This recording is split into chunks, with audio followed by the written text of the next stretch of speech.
If you're ready, we can pass the mic to you.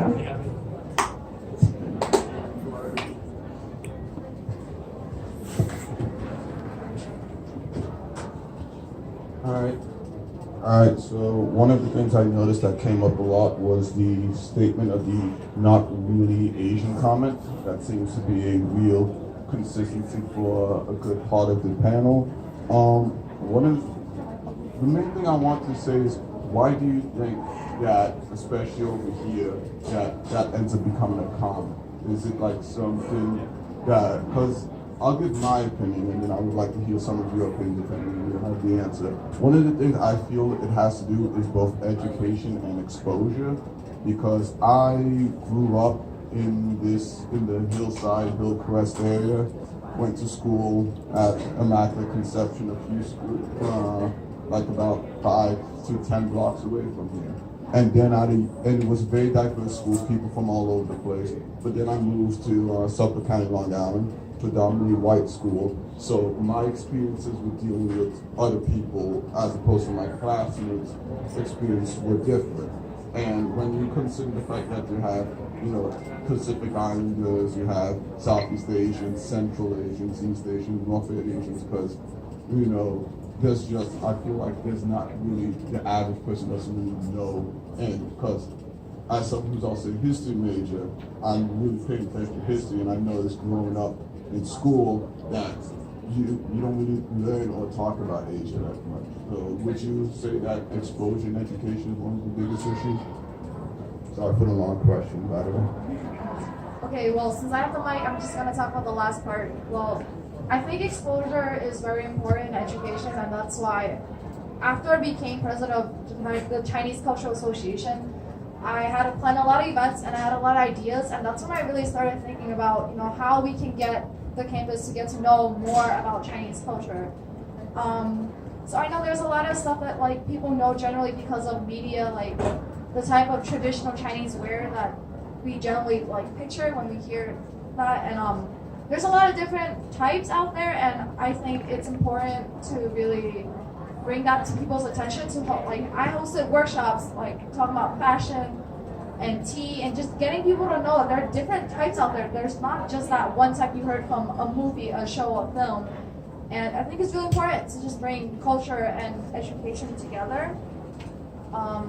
That's what we're really trying to work out here, having this Asian Pacific Heritage Month. So make sure to go out to all the events and learn more, be open to learning.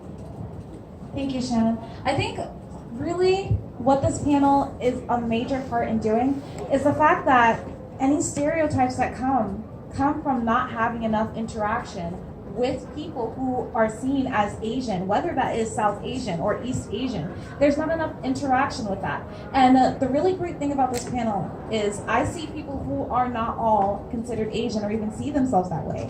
And that is one of the first stepping stones to getting better information and actually creating a unified people, interacting with each other, working with each other, seeing that other people have other positive qualities regardless of what they look like on the outside, or even besides just seeing regardless of their skin, see their skin and see the inner part of them that makes them special. Just like in the video earlier, we saw that she said it was really great that she's different. Everybody has their individuality. Everybody is different. See what makes them different and see it as special. That's what's most important.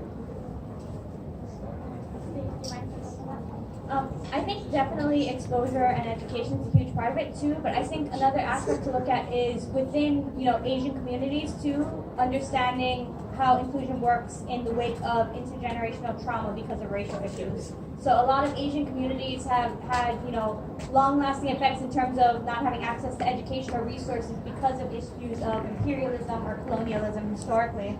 And I think because of that, a lot of Asian groups tend to be a little concerned about how they're being represented, or how we should be presenting ourselves quote unquote authentically.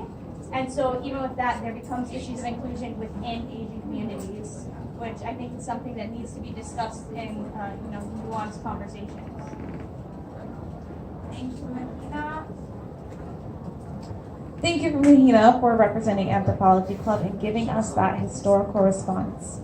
Okay, we're gonna go ahead and watch our next video unless we have another comment from the audience. Hi, I had a question in response to Mahina and Shannon's question. Shannon, okay. So I had a question. Also, I guess it's just extended to the panel. Because I know many of you have served on like the e-board of different organizations. You served on the e-board of different organizations, or in some capacity, like trying to share your culture in some type of way. So I guess in terms of authenticity, yeah. Have you noticed, I guess, some type of counteraction, I guess, or some type of resistance to, I guess, sharing your culture in the way that you want to share it versus trying to share it in terms of the stereotypes or the background that people are more exposed to, and how so?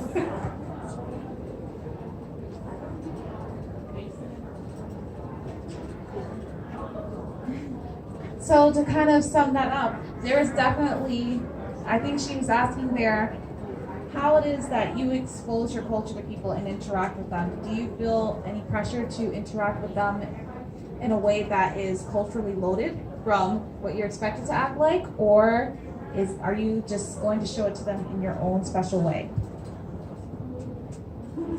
Well, I'm not sure if I can touch on everything that you asked, but I think an example I can bring up is one of our upcoming events is Shining Pearl, and we decided to choose Tang Dynasty, which is pretty far back in Chinese civilization, and we're trying to host a fashion workshop, to emphasize the fact that there's more things than the stereotypical qipao or the Chinese traditional dress that most people know as. And I find that it's difficult because it's hard to find the pieces of clothing that actually is authentic and matches. It's really hard to just even get the materials and the outfits for it. And I think it's important to be authentic, and we're trying really difficult to keep things authentic and as least stereotypical as possible. But there are setbacks when you're in the U.S. and since your culture is not as celebrated, it's hard for you to gain those materials to really show people the authenticity of your culture. That's just one of the things I want to touch upon. And anyone else on the panel?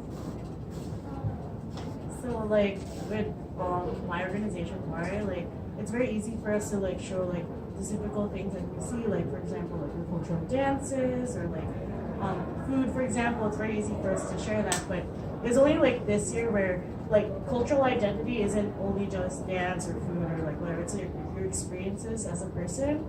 And we've only really recently touched upon that, and we're doing this thing called Raise Panay. Hi sister, is she sleeping?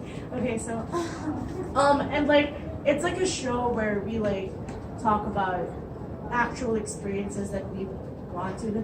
It was such a touchy subject that we started with 20 females sharing their story to only 6. So I feel there's some things about our culture, no matter how authentic we want it to be, it's very hard to share. Just because it's such a sensitive topic. There's the outer layer for all the cool stuff are happening, and then the deeper layer. So with regards to that topic, one thing I realized is it's very interesting trying to get other people to immerse with your own culture. So you don't really force it. Well, that's not my way anyway. I'll subtly push my agenda onto people. I'm a terrible person, but that's okay. I'll learn to live with it. But I think. Wait, did you disagree? What? I don't